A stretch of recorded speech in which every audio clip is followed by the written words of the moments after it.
3. Also, I should note, the movie wasn't written, the trilogy, I should say, wasn't written as a whole. In other words, they written part 1, became a success, and then they wrote a sequel that broke into 2 movies. So many cool ideas, it took up another movie. But if you ask me, they took all the good parts of the sequel and put it in the first sequel being part 2. Because in my opinion, part 3 is the weakest. And I love these movies. I'm a backy, if you will. Oh, and also, okay, there's 2 things.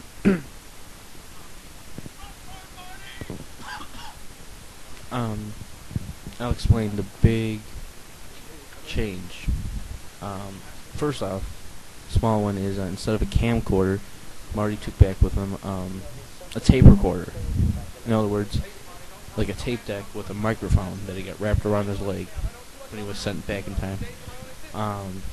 The bigger change is instead of a DeLorean, the time machine was a refrigerator. Because if you think about it, time chambers kind of more like to the in my opinion,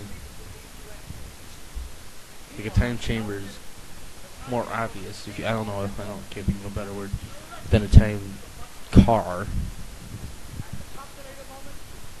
But then they originally, I guess Spielberg came up with the idea, but I personally believe it was Zemeckis that came up with the idea. If they did that, kids would lock themselves in fridges and die. So they changed it to a car, and the cars are more exciting than refrigerators. But then that refrigerator leads to the climactic ending that was changed. And also this whole model joke, it's actually kind of repeated in all 3 movies in different ways. Much more obvious in the 3rd movie because they use a model again, but in the 2nd movie, Doc explains what's going on with a chalkboard. It's a more complicated movie, so they had needed a more obvious way to explain it. But as a kid, I always wanted to play with that car and this whole model. Back in the day of action figures, when action figures were based off of movies. Whenever a movie came out, there was an action figure for it.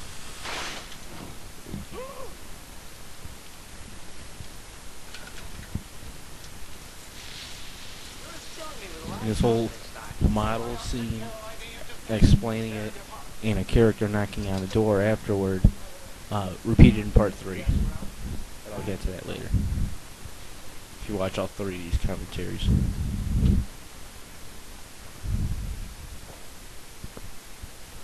That swordfish, by the way, Marty has that swordfish in his 2015 home.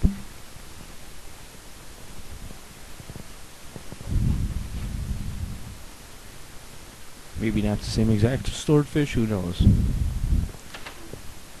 But I like to think that when Doc didn't stop showing up, one way or another, Marty took that swordfish as a reminder. Why swordfish for a scientist? I don't know, but ask Marty.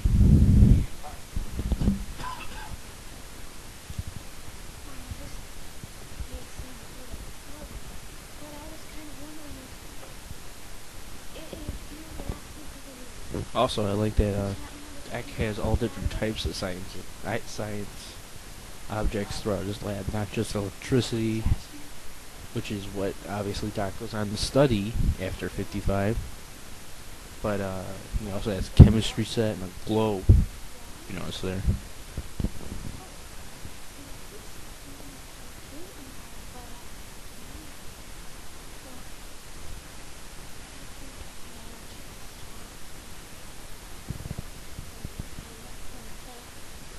And also, this is the only scene Leah Thea Thompson and Christopher Lloyd have together, even though they did these 3 movies, a TV movie, and Dennis the Menace. So 5 projects, and they only had 1 line, which was that high.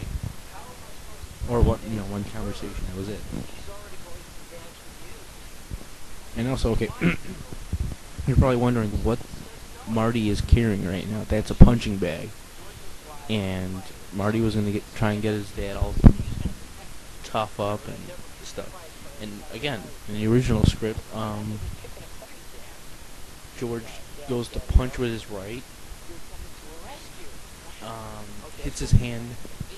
I think it was on a tree that they hung the punching bag off of. Misses, hits his hand on a tree that they were hung the punching bag off of. Gets mad and really decks it with his left, meaning George was a lefty. And the thing is, in the original script, or that happened in the original script, and the payoff was he ended up becoming a big boxer. Thinking the Navy, but a big boxer, big Golden Gloves boxer. In the end, I'll get into the ending of the original script because, for the most part, Marty or the script was exactly the same until pretty much the last eighth or last quarter. The last quarter or eighth of the script was completely different. It's coming up, so I'll explain the differences. Again, here's a big scene of just setup. Basically 2 in a row for the big ending, where Doc says we're going to send you back with lightning and wires, and you're going to drive down the street and hit the wire with a hook. Okay, and after that scene, Marty tells George, "Alright, we're gonna set it up so that you looks like you hit me and win over Lorraine." So 2 big setup scenes in a row. As well as this, with Marty wanting to warn Doc about his demise in 1985. Also, an unpredictable accident or misinterpretation is a guy, an extra, just a random extra in the background coming up here, is, I'll point him out,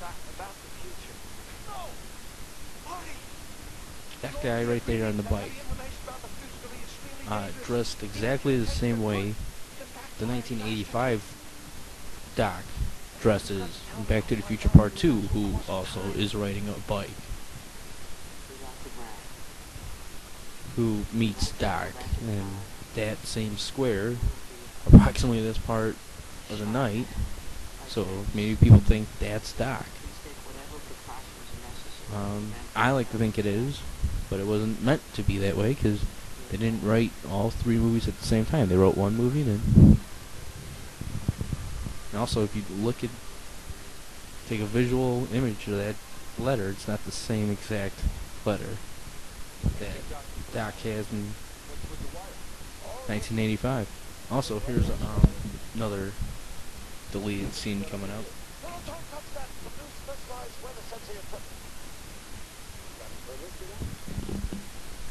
I always thought Doc really did have a permit for this, but originally he opens up, he pulls out his wallet, opens it up, and I thought he was going for a permit.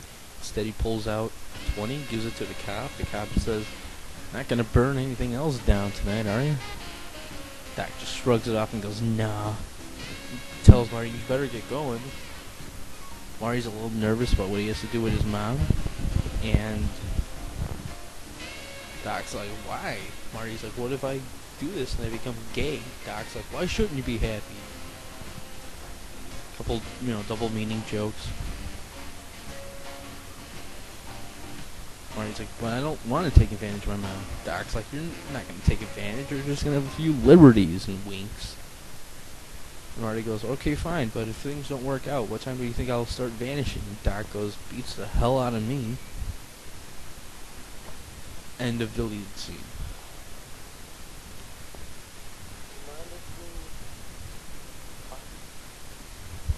Also, something that was cut out that was put back in the part 2 is coming up at the end of this scene.